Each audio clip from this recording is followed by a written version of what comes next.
پاکستانی نوجوان میں عام طور پر یہ تاثر پایا جاتا ہے کہ کاروبار کے لیے بڑے سرمائے کی ضرورت ہے، جبکہ یہ خیال بالکل غلط ہے۔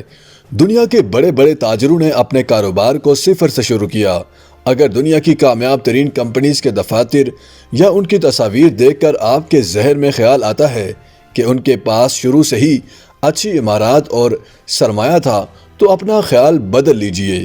آپ کو بڑی کمپنیز کے آغاز کے دنوں پر یقین نہیں آئے گا کہ چند $100 میں کسی گیراج، بیڈ روم اور تھڑے سے اٹھنے والی کمپنیاں آج اربوں ڈالر کی مالک ہیں۔ سیدتی میگزین کی رپورٹ میں مائیکروسافٹ، ایپل، ایمیزون سمیت دوسری ایسی مشہور کمپنیز کے شروع کے ایام کے بارے میں بتایا گیا ہے۔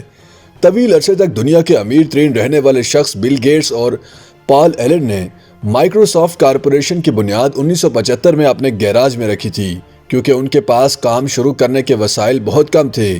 یہی سے انہوں نے اپنا پہلا آپریٹنگ سسٹم لانچ کیا تھا اور سخت محنت کے بعد آج اس مقام پر ہیں کہ صرف بل گیٹس کے اثاثوں کی مالیت $100 ارب سے زیادہ ہے۔ آج اس کمپنی کی موجودہ مارکیٹ ویلیو $350 ارب ہے۔ ڈیل کارپوریشن کمپنی کی شروعات اس کے بانی مائیکل ڈیل نے 1984 میں اس وقت کی تھی جب انہوں نے اپنی یونیورسٹی کی تعلیم ادھوری چھوڑتے ہوئے ٹیکنالوجی کے میدان میں کچھ کر دکھانے کا خواب دیکھا تھا۔ اس کے چند روز بعد انہوں نے اپنے گیراج میں کمپنی کی بنیاد ڈالی اور آج دنیا کی بڑی ٹیکنالوجی کمپنیز میں شمار ہوتی ہے۔ اسی طرح ایمیزون کی بنیاد جیف بیزوس نے 1994 میں رکھی تھی، جو ایک چھوٹی سی آن لائن لائبریری تھی۔ اپنے گھر کے گیراج سے ایمیزون کا ابتدائی کاروبار کرتے رہے، جو کتابوں سے دوسری چیزوں اور پھر امریکہ سے نکل کر دنیا بھر تک پھیلتا چلا گیا، اور آج کمپنی کی مالیت کئی $100 ارب ہے اور بیزوس دنیا کے امیر ترین شخص بھی رہے۔ ہیولٹ پیکارڈ نامی کمپنی 1939 میں بل ہیولٹ اور ڈیو پیکارڈ نے سلیکون ویلی نام کے ایک چھوٹے سے کمرے میں شروع کی تھی، اور ان دونوں کے پاس صرف $538 تھے، اور انہی کو استعمال میں لاتے ہوئے کچھ چیزیں متعارف کرائیں، اور وہاں سے شروع ہونے والا سلسلہ آج تک جاری ہے، اور آج یہ دنیا کی کامیاب ترین کمپنیز میں شامل ہے۔ ینکی کینڈلز نامی کمپنی کے بانی مائیکل کیٹریج کی عمر اس وقت صرف 16 سال تھی جب انہوں نے اپنے گیراج میں موم بتیاں بنانے کا کام شروع کیا، اور پہلی موم بتیاں مدرز ڈے پر اپنی ماں کو تحفے کے طور پر دیں۔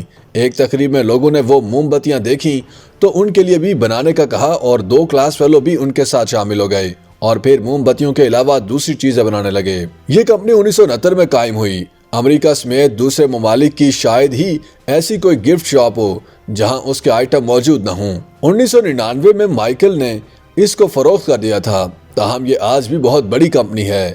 ڈزنی کمپنی کی ابتدا بھی ایک گیراج سے ہے، جو کہ 1923 میں اس وقت ہوئی تھی جب والٹ ڈزنی، ان کے بھائی رائے اور چچا رابرٹ نے ایک خاموش فلم کے مناظر فلمائے تھے، اور آج یہ انٹرٹینمنٹ کے حوالے سے دنیا کا سب سے بڑا اور منافع بخش گروپ ہے۔ موٹر سائیکلز بنانے والی ڈیوڈسن کمپنی کی بنیاد ولیم ہارلے نے 1901 میں گھر کے باہر بنے ایک تھڑے پر رکھی تھی، جس کے اوپر لکڑی کا چھوٹا سا شیڈ تھا، جہاں انہوں نے اپنے دوست آرتھر ڈیوڈسن کے ساتھ مل کر انجن سے چلنے والی سائیکل کے منصوبے پر کام شروع کیا تھا۔ 1 سال بعد ہی یہ کمپنی تھڑے سے اٹھ کر ایک کمرے میں منتقل ہوئی، اور اس کے بعد پیچھے مڑ کر نہیں دیکھا۔ میٹل کارپوریشن نامی کھلونے بنانے والی یہ بڑی کمپنی بھی ان کمپنیز میں شامل ہے جن کی ابتدا گیراج سے ہوئی تھی۔ 1969 میں بننے والی اس کمپنی کو ترقی کی منازل طے کرنے میں زیادہ وقت نہیں لگا، اور چند سال بعد ہی باربی ڈولز اور دوسرے کھلونے والی سب سے بڑی کمپنی بن گئی۔ دی لوٹس نامی کمپنی کی بنیاد 1948 میں اینتھونی کولن بروس نے ڈالی تھی، اور ہارنسی ریلوے اسٹیشن کے قریب بنے ایک استبل میں پہلی لوٹس کار کی تیاری شروع کی تھی۔ یہ بعد ازاں بہت بڑی کار ساز کمپنی کے طور پر سامنے آئی اور مشہور سپورٹس اور ریسنگ کاریں بنانا شروع کر دیا۔ YouTube پر گوگلی نیوز دیکھنے کے لیے youtube.com کی سرچ بار میں googly news T V type کریں۔ گوگلی نیوز کے پیج پر سرخ رنگ کے سبسکرپشن والے بٹن پر کلک کرنا نہ بھولیے۔ YouTube پیج پر اپلوڈ ہونے والی ویڈیوز سے باخبر رہنے کے لیے بیل آئیکن پر کلک کیجیے۔ آپ کو ہر نئی ویڈیو کے بارے میں نوٹیفیکیشن موصول ہو جائے گا۔